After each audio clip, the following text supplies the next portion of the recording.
Okay, Prithvish. So, somehow consider this scenario. The backlog is provided to you. However, the user stories are not refined well. And this is happening on every sprint. Now, as a Scrum Master, how do you address this? Like, how do you communicate to the PO that he is not doing his job well? How Correct. can you communicate that? Normally, the POs will be a senior person in your organization, etc. So, how do you do that, one, Prithvish? Sure, Pramod.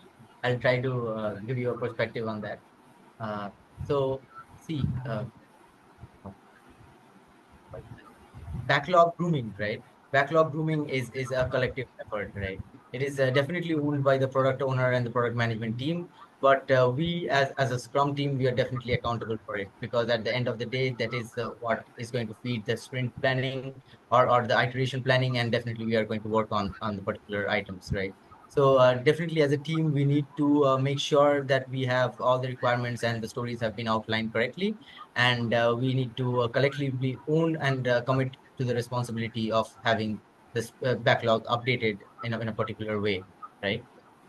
Coming to that, we definitely want to own it on a Scrum team basis. It's not only just a product owner responsibility, but definitely we are definitely going to put this point of view on our retrospective, and if it is seen that it is happening concurrently or consecutively in sprint after sprint, we are definitely can propose an update on a per backlog readiness matrix.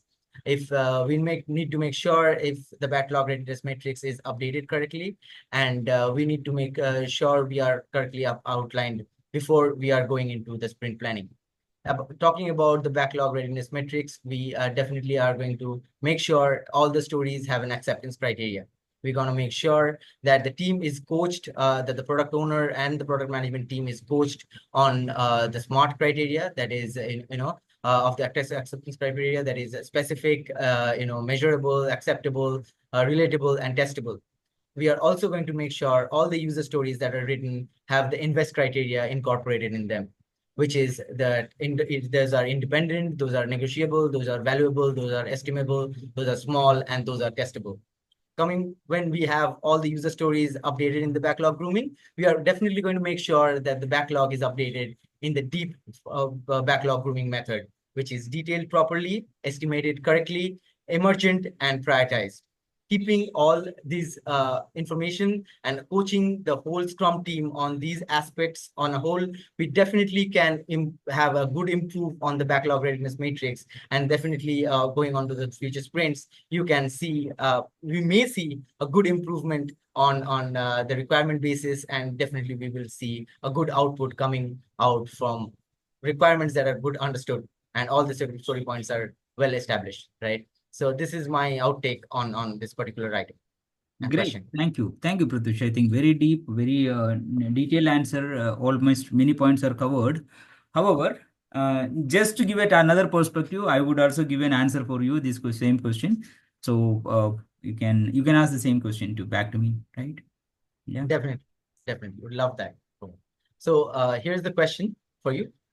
Backlog is provided. However, user stories are not refined well. This is repeated time and again. How do you address PO or the product management team that he's not doing his job well? How do you put it across to him? Got it. Prithvish, that's an interesting question. So, but before answering to the question, I have few I wanted to reiterate you what I understand from the question. So your question is, so the team is given with a backlog, but that was not groomed well. So the PO is not doing this job correctly. And so how do we communicate that as a Scrum Master? Right? Is that, Exactly. yeah, okay, very interesting question. Very interesting question. Yeah. So before getting into the answers point of view, let me share with you how it happens in my team, right? In my team, every Wednesday there's a sprint planning happens. Every Monday, I'll make sure 3 to 4 is the backlog grooming. So backlog grooming, I make sure product owner is present and the entire team is present. So the backlog grooming, the the PO come up and present each of the potential stories for the next coming sprints. And now I'll encourage every team member to ask more questions to him on how do we implement, how do we test, what is the acceptance criteria, all aspect of the stories. One by one, we get into detailed discussion. So many a cases it happens that the product owner do not know all the details what he wanted to give. So my product owner Shirish, he said, I'll go to US team and come back to you. Or this one, I'll check with the other team and get back to you. We keep all the open, I take a note of all the open points. And when come back and discuss. So we regularly do the discussion. So if you ask me, a backlog story is not groomed properly, I don't think it is only a responsible person is product owner. It is a collective effort. Everybody has to be agreed on to that one. If it's not happening, I don't think it. I can blame only one person. No, you have not given properly. See, we need to understand the product owner coming from a business perspective, developer coming from a development perspective. So business owner can give a business perspective, developer can think only from a development perspective. That matching that really required an individuals and interactions, right? So that's where, as a scrum master, I facilitated a time bound activity for that to make it happen and properly take action and take it up, and then we'll get back into this activity. When we do this one, we don't point fingers that you are not doing work, I'm not doing work. It's a collective effort. It's a beautiful way. It's a question is, when is a developer is responsible for not completing a story? It's a PSM1 question, if I remember correctly. Never. It's a team effort.